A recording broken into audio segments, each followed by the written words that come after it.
This is our synthetic setup for showcasing the discrepancy of the OVS Megaflow cache. Some more details about the background is presented at the OVS Fall Conference in 2018. So this setup contains two servers, as you can see here, server node 1 and server node 2, each hosting VMs for the victim and the attacker.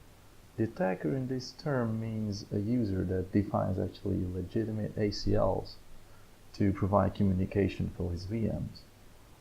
As can be seen, these ACLs will be materialized in the underlying hypervisor switch, which is an OpenVoice switch in our setting. So however, these benign ACLs, as shall be shown, can really screw up the Megaflow cache in OpenVoice switch if a corresponding packet sequence is also fed to this ACL. So furthermore, these two servers, as you can see, is connected by a 40G physical link. Here it's called the data center fabric. And all these links are actually connected to the OpenVoice switches running at the hypervisor layers. The flow table in the figure is the flow table materialized at server node 2. What we can see here is that the communication for the victim's VMs are defined via the virtual machine's IP addresses. And of course some similar flow rules are also installed in the other OpenVoice switch, but now here we actually omitting the details for simplicity. So these are the two simple flow rules, letting the victim's VMs to communicate. So you can see that from the IP source address 10.1.1.1, which is this machine, the communication towards the 10.1.2, which is this machine, is actually allowed.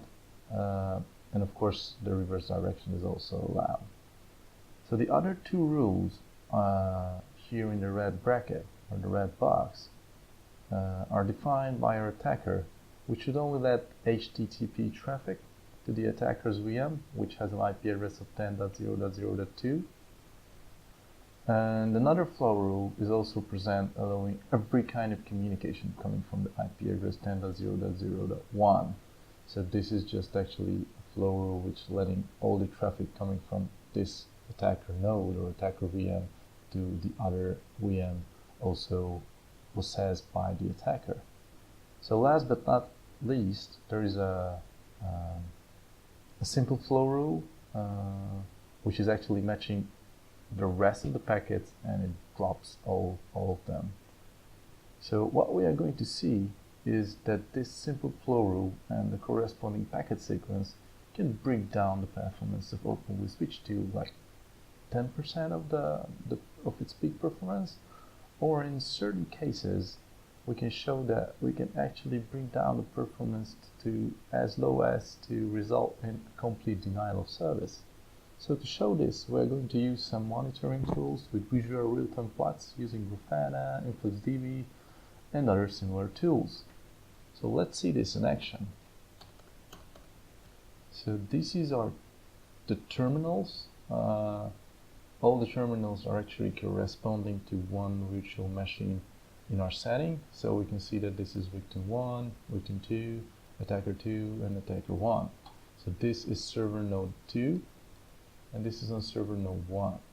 So at server node 2, we are actually starting an hyper server. Here it is in a simple script to just for brevity. So now I start an hyper server here, and now from victim 1 I start an hyper client. And what we can see here is that the traffic is really going through the link itself, and hyperf in a sense can reach around 8 gigabit per sec. So now if I change to my Grafana, I can show that how this thing looks like in reality. So here we have 3 plots. Here on the bottom we can see the OpenVoice switch performance of the overall throughput. So we can see here what we have seen from the terminal. So the average throughput is around 8, it's between 8 and 10 gigabit per sec. This plot is actually plotting out for us the OpenVoice switch data path cache information. In particular, it shows how many masks and flows are actually realized in the OpenWSwitch Megaflow cache. So here we can see that it's really low, and the numbers here shows that it's like around 5 at the moment. And at the top we can just see how OpenWSwitch itself scales actually. So when there is some traffic in the background or some issues with reading the packets and putting the packets back to the network interface card itself, it really involves some kind of CPU load from around 1. It actually went up to like 3 or even more. So now there is only the hypertraffic of the victims. So what we are going to do here is to simulate some small packet sequences coming from the attacker. So again, some details are presented at the conference. Now I only show the main results. So what we can do here is actually, if I assume that I only have an ACL for port 80, then I just send some traffic from this attacker node. It's called DP 64 bytes pcap. DP means that it only has some packets which has a varying destination port. And here I also define some additional information for monitoring. So if I start this, what we can see here is actually that this amount, the throughput amount, is getting dropped with a certain amount, like half of it. So let's see this in action. So yeah, here we can see that this is where we started, that really small attacker rate from the attacker machine. And we can see that the victim's throughput actually dropped down to 5-ish gigabit per sec. And of course, compared to this drop, we can also see how small the attacker rate is. So you can see it's like kilobits per sec. So it's really benign traffic, and there's no monitoring system that could actually spot this, that this is an attack itself.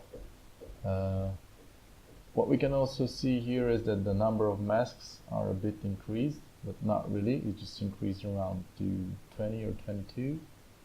And of course we also saw here some kind of increased CPU load because of the caching mechanism, and of course during the packet processing all the cache entries in the Megaflow cache needs to be searched and gone through linearly. So this is why this small increase is present here. And now stop this attack actually. So I just kill everything which might be there, and now I'm sending another packet trace which is not just attacking the destination port, but it also attacking the source IP port as well. So let's see what happens. So it almost went back to 8 gigabit per sec, as you can see here. But once this throughput is actually fed into the OpenWSwitch, we can see how the performance got really dropped. So let's see again here. So what we see is that this is the peak that I just mentioned, that it almost went back. But then we sent the benign, but of course the malicious traffic into the system. And what we can see is that the performance is actually dropped down close to 0. So the attacker rate has a maximum of 9.28 gigabit per sec, and it just actually dropped down to just a couple of hundred megabits per sec. And of course, compared to this drop down performance, the attacker rate is still the same. So it's like 1000 packets per sec. So you can do the math. All the packets are just like 64 bytes big, and we're sending thousands of it per sec. So it's really, it's not significant. And you can see here that the masks in the Megaflow cache entry are really increasing. So it like popped, it skyrocketed to 566 and 565.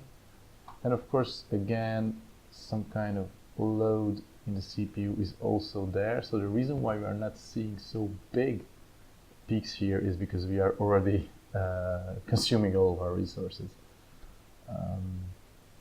Yeah, so now I stop the traffic from the attacker part.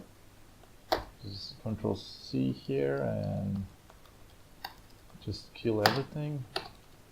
So what we will see here is that the traffic is still didn't go back to 8 or 9 gigabit per second because the OpenWSH Megaflow cache has around 10 seconds of timeout. So we need to wait for it. But of course, when it's actually flushed out and it's again a full clean slate, we are back to normal. So this is how just a couple of flow rules and a really carefully crafted packet sequence can bring down the whole OpenWSH system. Thank you for watching.